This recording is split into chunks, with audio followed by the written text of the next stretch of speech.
Hello my YouTube family, मैं हूँ कृति। स्वागत है आपको मेरे चैनल में। कैसे हैं आप लोग? उम्मीद करते हो आप लोग बहुत अच्छे होंगे, स्वस्थ होंगे, अपने अपने काम में मस्त होंगे। तो दोस्तों, आज की टॉपिक इतनी कन्फ्यूजन वाली है, इतनी कन्फ्यूजन वाली है कि मैं आपको एक्सप्लेन नहीं कर सकती, बता नहीं सकती।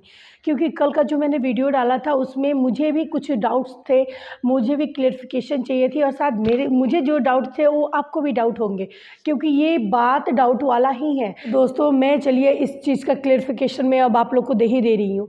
ये मामला स्टार्ट हुआ था 2 से 3 हफ्ते पीछे। तो दोस्तों, बात यहाँ से शुरू होती है कि जगत भैया 7 तारीख के डेट में सुमित महल को कॉल करते हैं, क्योंकि जगत भैया के अंदर खुंदस मची हुई थी। उन्होंने ऐसी बातें सुन ली थी जिससे उनकी जान ने उनको बोला था, और जान की ऐसी कड़वी बातें सुन करके जगत भैया के पेट में चुलबुली मचने लगी। उन्हें हजम नहीं हुआ।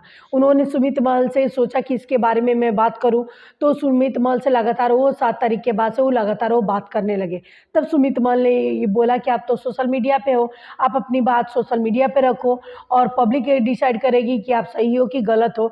क्योंकि जैसे ही सुमित महल को ये बात पता चला कि जिस लड़की से मैं सगाई की है उसका तो वो बहुत लंबा चौड़ा कहानी है, और उस कहानी से अपने आप को बचाने के लिए, अपने परिवार को बचाने के लिए उसने बोला कि आप बात को सोशल मीडिया पे रखो। उसके बाद उनकी बात मान करके जगत भैया, ये कहना है जगत भैया का, जगत भैया सोशल मीडिया पे आए और उन्होंने सारी बातें रखी। लेकिन आप एक बात बताइए, सुमित महल ने तो सिर्फ सलाह दिया, सुमित महल ने आपको फोर्स तो नहीं किया ना कि आप सोशल मीडिया पे रखो, ठीक है। और यहाँ से बेचारा चुपचाप अपना कन्नी काट लिया। उसने अपने सोशल अकाउंट से सारे एंगेजमेंट के फ़ोटो डिलीट कर दिए। लेकिन अभी भी कोई आदमी है जिसके अकाउंट से एंगेजमेंट की एक भी वीडियोस डिलीट नहीं हुई है, क्योंकि उससे भाई कमाई आ रहे हैं, मिलियंस ऑफ व्यूज़ पड़े हैं। और जितने भी अभी भी सबसे मोस्ट पॉपुलर वीडियोज़ में से वो नंबर 1 है, इंगेजमेंट की वीडियोज़। क्योंकि इंगेजमेंट एक दिन और कमाई डेली, आप समझ सकते हैं। अभी भी वो इंगेजमेंट की वीडियोज़ है। तो अब ये क्या हुआ कि इन दोनों ने मिल कर के सोचा कि एक अच्छे बंदे को इस लपेटे में लिया जाए और एक थर्ड फैमिली को इसमें फंसाया जाए। तो फिर इन दोनों का मिला हुआ चाल है। और तब जगत भैया को कल के डेट में एहसास हुआ कि मुझसे बहुत बड़ी गलती हुई, तो क्यों ना मैं ये सारा ब्लेम किसी और थर्ड पर्सन पे मत्थे मार दूँ। और ये कब हुआ? क्योंकि जब जगत भैया अकेले में चिल करने के लिए गए, उन्होंने बोला कि मैं अकेला हूँ, मैं लोनली हूँ, मेरे साथ कोई नहीं है, तो मैं अकेले में मैं मॉल में जा रहा हूँ, थोड़ा सा घूमूंगा फिरूंगा, मूवीज़ देखूंगा। जगत भैया मॉल में जाते हैं, वहाँ पे जा कर के वो लाइव आते हैं, लाइव में वो अपनी बातें शेयर करते हैं, बातें कुछ करते हैं, मॉल की वीडियोस दिखाते हैं। रात में लाइव आते हैं और रात में लाइव आ कर के बोलते हैं कि मैं डॉक्टर से मिलने गया था और उनसे मेरी अपॉइंटमेंट थी। आप एक बात बताओ, फिर उन्होंने अपने लाइव में ये भी बात बोला कि मैं कहाँ जाता हूँ, किससे मिलता हूँ, दूसरे को मिर्ची क्यों लगती है। ये इशारा सरासर किस पर था? ये इशारा सरासर मनीषा के ऊपर था। आप गए हो तो मनीषा को साथ क्यों नहीं लेके जा सकते? अम्बाला में तो मनीषा भी है, एक ही घर के नीचे, एक ही छत के नीचे आप दोनों हस्बैंड वाइफ हो, लेकिन फिर भी आप मनीषा से दूर दूर हो। वहाँ पे आपकी माँ भी है, लेकिन फिर भी आप कम्युनिकेट नहीं कर रहे हो माँ से, अपनी वाइफ से, अपनी सिस्टर से। तो जगत भैया अकेले चिल करने के लिए गए थे मॉल में। वहाँ पे पता नहीं जगत भैया को क्या चुल मची, क्या पाठ पढ़ाया गया, क्या ऐसी बात हुई। और आज के भी डेट में जगत भैया और जगत दीदी का एक दूसरे का मोबाइल ब्लैक लिस्टेड नहीं है।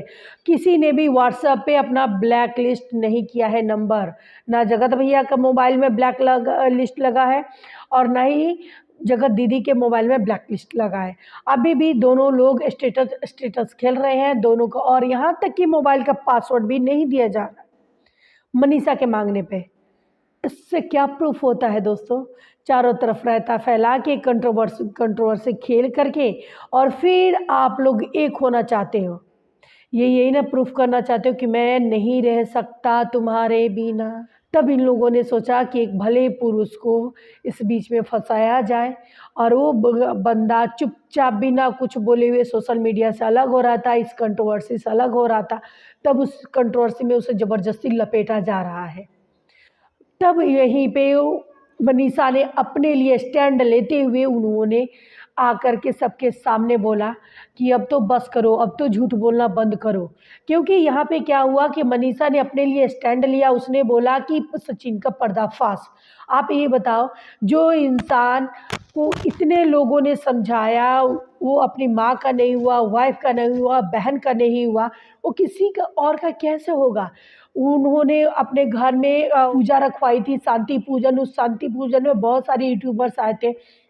सबने उसे एक-एक करके उस बंदे को समझाया कि भाई जो हुआ सो हुआ, अब अपने लाइफ में लौट जा, अब अपने परिवार को देख, अपने परिवार को देख। लेकिन उसके बावजूद भी ये बंदा अब थमने का नाम नहीं है, क्योंकि ये बंदा किसी की बात सुनने को तैयार नहीं है। और फिर ये बंदा वही बीती हुई चीज़ों को, जो चीज़ अब ख़त्म हो रही थी, फिर उसको फिर से ये रिपीट करना शुरू कर दिए। फिर से again in again, again in again इन्होंने सोचा कि अब तो ये ठंडा हो जाएगा कंट्रोवर्सी, फिर क्यों नहीं इसको स्टार्ट किया जाए, तो फिर इन्होंने कंट्रोवर्सी स्टार्ट कर दी। और तब मनीषा ने बोला कि नहीं, अब मुझे अपने लिए स्टैंड लेना है। और मनीषा भी अब सचिन के खिलाफ हो गई। मुझे मनीषा के लिए दुख हो रहा है, क्योंकि वो अब जा कर के स्टैंड लिए अपने लिए। और मैं भगवान से मनाऊंगी कि मनीषा अपने लिए स्टैंड ले, और उसको भगवान इतनी हिम्मत दे, शक्ति दे कि इन दोनों को सबक सिखा सके। क्योंकि जैसे ही जगत भैया ने ये पब्लिक किया और मनीषा ने अपने लिए स्टैंड लिया, जगत दीदी को मिर्ची लगी है।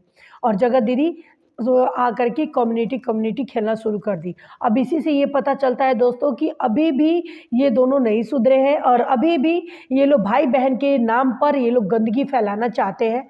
आपकी क्या राय है, कमेंट बॉक्स में ज़रूर बताइएगा दोस्तों, क्योंकि मैं तो कन्फ्यूज थी, और मेरा अब कन्फ्यूजन एकदम क्लियर हो गया। इन लोगों को किसी थर्ड पर्सन को फंसाना था, जो बंदा चुपचाप यहाँ से निकल गया। तो इन दोनों के बारे में आप लोगों की क्या राय, कमेंट बॉक्स में ज़रूर बताइएगा। और हाँ, अभी तक आपने मेरे चैनल को सब्सक्राइब नहीं किया तो प्लीज़ सब्सक्राइब कीजिए, लाइक कीजिए और शेयर करना ना भूलिए।